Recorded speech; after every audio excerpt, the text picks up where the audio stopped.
Okay, now let's move on to the third section in this presentation. This one's about how you can create content. Specifically, I want to talk about branding yourself as an expert. You probably know a lot more stuff and you have a lot more content to share than you might realize right now. And once you start publishing stuff on WordPress, you're going to realize that you do have a lot of things to say and you're probably going to start attracting an audience to that. So, content drives traffic, and this is a great topic. When you create content, every single piece of content you create, you're also creating an opportunity to attract somebody new to your business that may not have known you existed before. And there's a lot of different ways to use content to build a name for yourself, and many strategies exist actually off-site, where you can publish articles on other websites and so on. Right now, I want to specifically talk about how to do it on your own website, and specifically to that, how it works with WordPress. But let's do it from the contrast of old versus new. So I want to talk about dynamic content sites like WordPress versus the old school static site that I've already kind of bashed enough in this presentation. But let's look at, for example, take an old site, and so your static site has kind of a general recipe that it follows. You know, it'll have a static list of pages, like the home page and the products page, and maybe there's a page to contact you or your list your staff members, depending on the kind of business you're in. You know, you might have upcoming events or career things, and that list of pages doesn't really change. You may add a page once in a while, or you may update a page once in a while. And again, I've already talked enough about how cumbersome that was to do. But with static sites, you don't really think about adding to them all that often. And so what happens from a Google perspective, I've got Google in the middle here. Google now sees your static site, which is a good thing, but it only sees 6, 7, or 8 pages, or however many pages you have stored in its database. And so there's only 6, 7, or 8 places that people might find you. These are like reach points for you.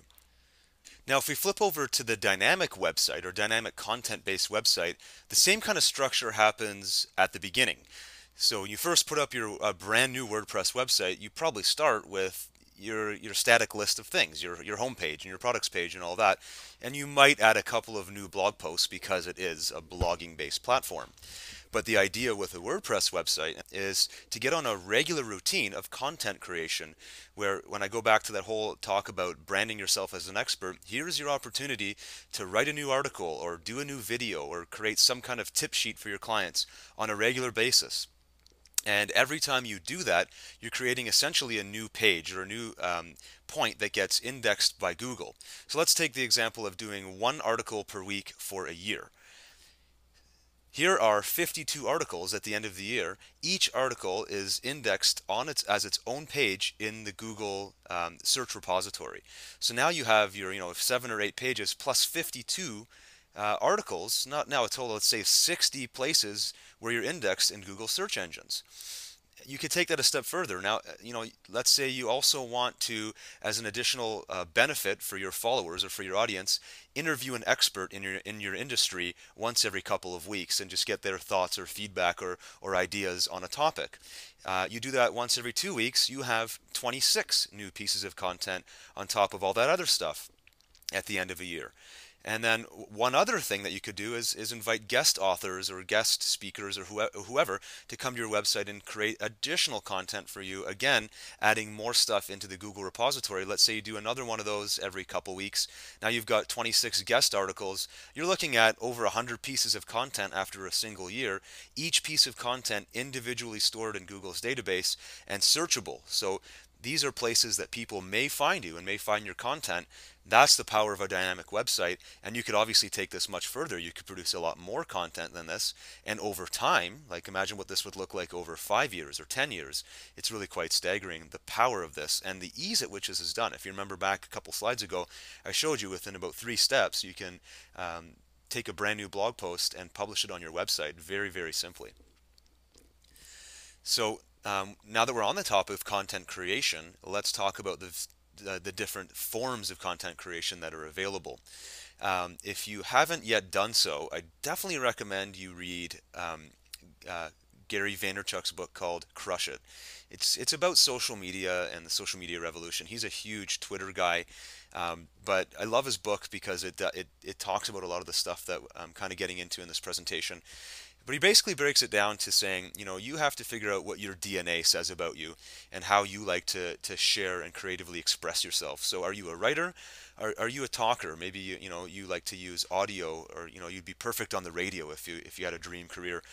Or maybe you're a video person. You like to get in front of a camera and act, or just speak to a camera or speak to people, and at the same time to have them look at you. Maybe you want to be a professional speaker. Doing video is a great way to train yourself to think on your feet and all that stuff. So the way you create content will come down to what you prefer. And so that's why I also say you can do combinations of these things. You never have to lock yourself into one form of content creation. On day one, you can say your WordPress site is a written blog, but 3 months down the road, there's nobody that's going to stop you from changing your blog post into videos. That's what I did, and many people do that, and it works quite well. And another thought I just had is, when you talk about combinations here, let's say you're not ready to get on camera yet and show your face, but you do like the idea of giving something visual for people to look at. Well, you could take a slideshow like I'm doing right now, do a narration over top of it, and publish it as a video. That's something that you could actually send into YouTube. Now you've got YouTube content and audio content. Plus, you may have written some notes around that. So you really have all kinds of opportunities here to create content using these three medium. Uh, Now, I want to get into content creation strategies because I find that is the first place that most people struggle with when they get their blog or their WordPress site going. Where do I get ideas to write stuff, or how do I know how to shoot my first blog video? And there's basically three areas I want to focus on here. The first one is you and your experiences, your stories in your life, and the things that you have that you want to share with people about what you've experienced or what you know. Another angle to come at it with, and this is the second content creation strategy, is other people's stories and their experiences and what they can teach you and what they can teach your audience. And then the third strategy is responses and reactions. And this is a way for you to look at other stuff that's already out on the internet or other content that's already been published, and for you to react to that either aggressively or in an opinionated way, or agree with it or disagree with it or whatever. But that can be a great source of inspiration for you to create content. I'm going to go into a couple of very specific examples for all three of these in the next couple slides.